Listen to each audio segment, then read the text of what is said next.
Well, we've known it since August 15th, and I think if you look at, the opposition party and how they portrayed the campaign, how they portrayed the transition, and now they're portraying the administration, it's always wrong. I mean, on the very first day that Kellyanne and I started, we reached out to Reince, Sean Spicer, Katie. It's the same team that, every day was grinding away on the campaign, the same team that did the transition. And if you remember, the campaign was the most chaotic, by the media's description, most chaotic, most disorganized, most unprofessional, had no earthly idea what they were doing. And then you saw them all crying and weeping that night on the 8th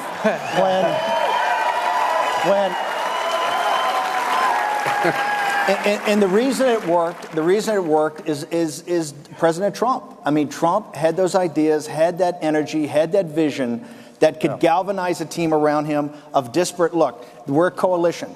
A lot of people think, have strong beliefs about different things, but we understand that you can come together to win, and we understood that from August 15th, and we never had a doubt, and Donald Trump never had a doubt that he was going to win. And I think that is the power of this movement. Second, President Trump, when he was running, he made and this is the other thing that the mainstream media or opposition party never caught, is that if you want to see the Trump agenda, it's very simple. It was all in the speeches. He went around to these rallies, but those speeches had tremendous amount of content in them, right? I happen to believe, and I think many others do, he's probably the greatest public speaker in those large arenas since William Jennings Bryan. This was galvanized. And remember, we didn't have any money. Hillary Clinton, these guys had over $2 billion. We had a couple of $100 million. It was those rallies and those speeches. All he's doing right now is he's laid out an agenda with those speeches, with the promises he made, and our job every day is just to execute on that, is to simply get a path to how those get executed.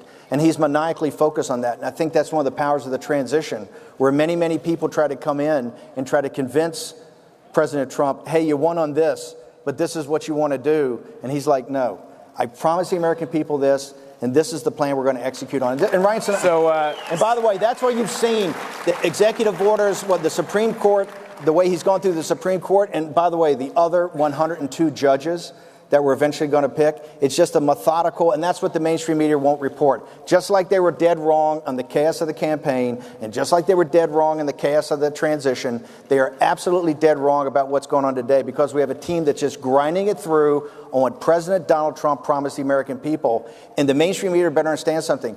All of those promises are going to be implemented. That's awesome. Things that President Trump is doing within 30 days. Steve.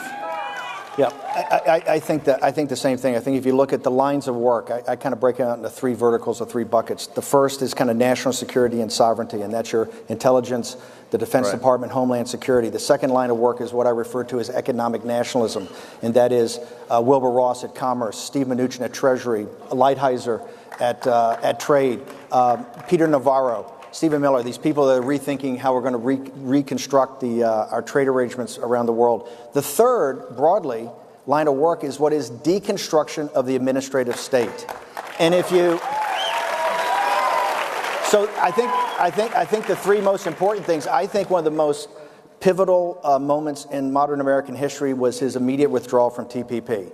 That got us out of a trade deal and let our sovereignty come back to ourselves. The people, the mainstream media don't get this, but we're already working in consultation with the Hill. People are starting to think through a whole raft of amazing and innovative bilateral relationships, bilateral trading relationships with people that will reposition America in the world as a fair trading nation and start to bring jobs, high value added manufacturing jobs back to the United States of America. On the national security part, it was certainly the first two EOs that you've started to see implemented here over the last couple of days under General Kelly, and that is the rule of law is going to exist when you talk about our sovereignty and you talk about immigration. General Kelly and Attorney General Sessions are adamant, that, and you're going to start to see, I think, with the defense budget we're going to talk about next week when we bring the budget out, and also with certain things about the plan on ISIS and what General Mattis and these guys think. I think you'll start to see the other part of that. But the third, this regulation, every business leader we've had in is saying not just taxes, but it is also the regulation. And I think if you look at these cabinet appointees, they were selected for a reason, and that is the deconstruction, the way the progressive left runs is if they can't get it passed, they're just going to put it in some sort of regulation in an agency. That's all going to be deconstructed, and I think that that's why this regulatory thing is so important. And I are good partners, is that we can disagree. It's not only not going to get better, it's going to get worse every day in the media. And here's why. But by the way, the internal logic makes sense. They're corporatist, globalist media that are adamantly opposed to an economic nationalist agenda like Donald Trump has. President Trump really laid this out, as Reince said, many years ago at CPAC. It's really CPAC that really originally gave him the springboard. It's the first time at Breitbart we started seeing him and saw how people, his speeches resonated with people. And then he would go out to these smaller town halls later, and really he got traction with the same message he's bringing today. Here's why it's going to get worse. Because he's going to continue to press his agenda.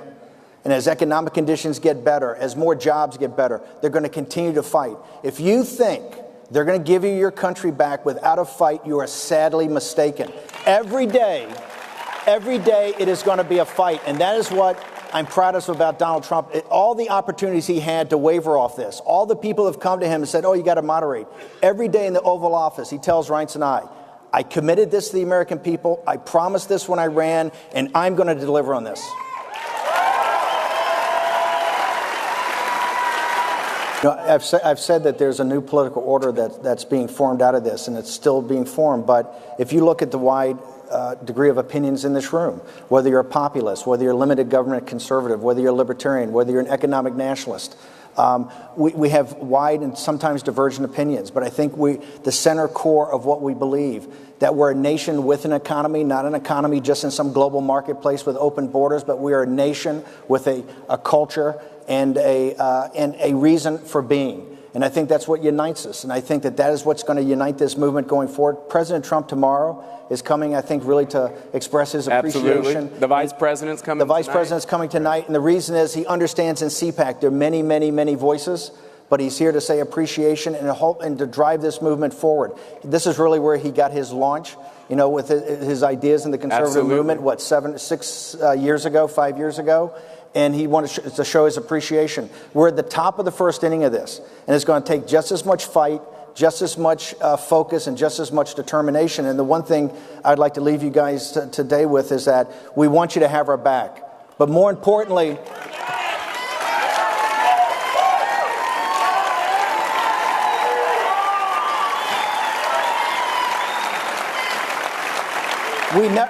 by the way, President Trump, we never doubted that for a second, but also, and more importantly, hold us accountable. Hold us accountable to what we promised. Hold us accountable for delivering on what we promised.